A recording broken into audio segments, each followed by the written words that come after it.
Es patiesi nezinu Lietuvas iekšpolitiskās norises, tas, ko varu teikt par obligāto iesaukumu. Vai labāk no otras puses, profesionālā armija ir smieklīga mazas valsts gadījumā, jo mazas valsts var mobilizēt lielu armiju tikai, ja tā ir gana daudz rezervistu. Jums nevar būt pietiekami liela profesionālā armija, jo jums tam vienkārši nebūs nauda. Tādēļ, ja vēlaties, teiksim, Igaunijas gadījumā sapulcēt 15,000 vīru, ko uzskatām par pašu minimumu, nepieciešams rezervs. Tādēļ mums ir 75,000 cilvēku rezervistos, labi daļa ir veci un neiznāk, tomēr 75,000 cilvēku ir izgājuši apmācību savā iesaukuma gadā. Tās arī ir rezerves, kuras mobilizēt vajadzības gadījumā. Profesionālās armijas gadījumā jums rezervis nav, ir tikai ļaudis, kurus algojat.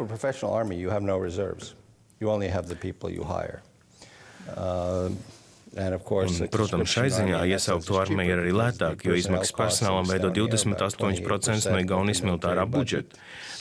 Nezinu, cik tas ir Latvijā, bet parasti profesionāla armija gadījumā šis skaitlis ir pāri 70% no militārā budžeta. Un, ko tas nozīmē? Mēs aizsardzībai novirzām 2% no koprodukta. No tā 28% ir personāla izmaksām, tostarp pensijām un algām. Bet atlikušais tiek tērēts bruņojumā. Ja jums ir profesionālā armija, tad tā ir maza armija. 75% no militārā budžeta tiek tērēt personāla izmaksām tādām kā pensijas, algas un tam līdzīgi. Un atliek nedaudz bruņojumam. Taču tieši bruņojums ir tas, kas iznīcina tankus, notriec uzbrucēju helikopterus, tātad mēs tērējam 2% un no tā 28% personāla izmaksās, bet atlikums militārajām vajadzībām.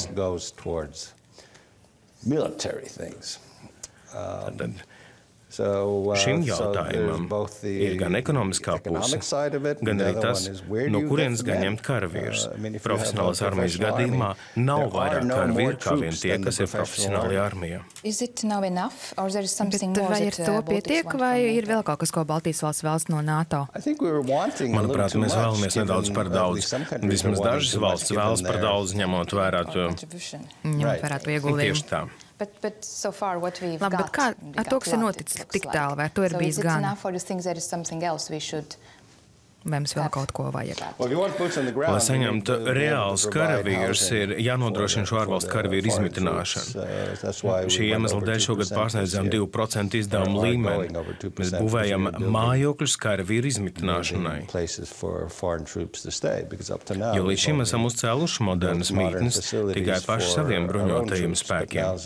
Taču tagad, strādājot šajā uzņemošo valstu atbalsta programmā, mums jāspēj izmitināt NATO karavīru. Nation, you have to provide places for NATO troops to stay.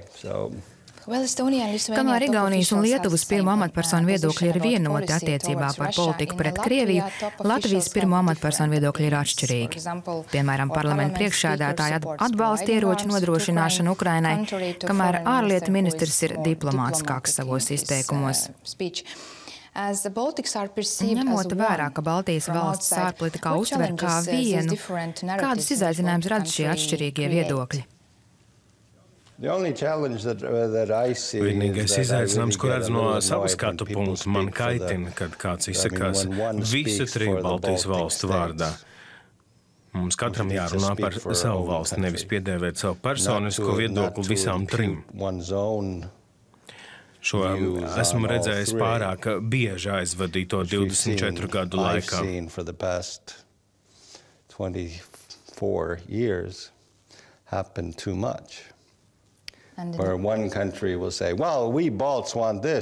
Kad viena valsts saka, mēs Balti vēlamies to un to, kā tā? Es vēlos, lai par to runā arī ar mums. Lielākais izaicinājums ir saprast, ka iekams nav vienošanās par kopīgu pozīciju, nav tiesību tādu pārstāvēt. Bet kā jums šķiet šajā situācijā, vai Baltijas valstīm būtu jābūt vienai kopīgai pozīcijai? Negluži.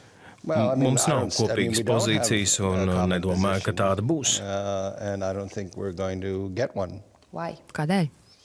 Well, it's already. You can allow yourself a little more latitude if you. NATO ietvaros varat sev atļaut zināmas brīvības, ja tērēt vairāk, un jums ir mazāk šo brīvību, ja tērēt mazāk. Igaunija var atļauties pateikt, visiem ir jāvelta 2%. Tā. Right?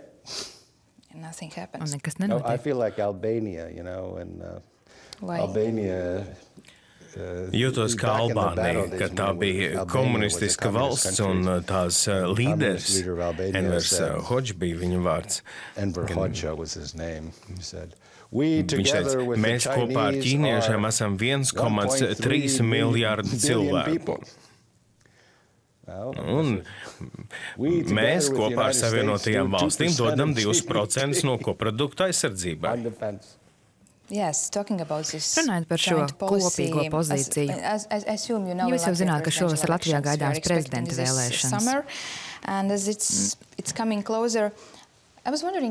Varbūt varat raksturot, kāda veida personību vēlētos redzēt Latvijas prezidenta amatā, ņemot vērā, kā jums būs jāstrādā kopā.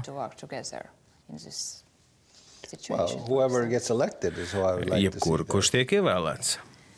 Varbūt būtu konkrētāks.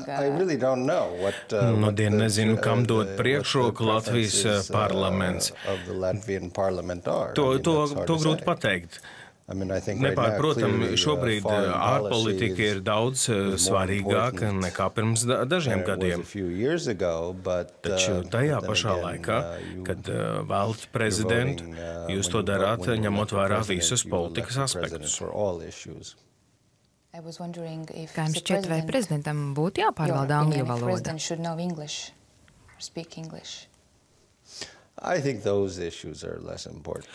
Domāju, šie jautājumi nav tik ļoti nosvari. Polijas prezidents Komorovskis oficiāli nekad nerunā angļu valodā. Patiesībā viņš runā angļu valodā, taču viņš nekad to nedara pildot savus oficiālās amatpersonas pienākumus. Taču viņš lieliski dara savu darbu. Manuprāt, viņš ir viens no labākajiem prezidentiem šobrīd Eiropā. Un lai gan mēs varam apmainīties jokiem angļu valodā pie alus glāzes, tik līdz runa par amatu pienākumiem, viņš runā tikai poļu valodā.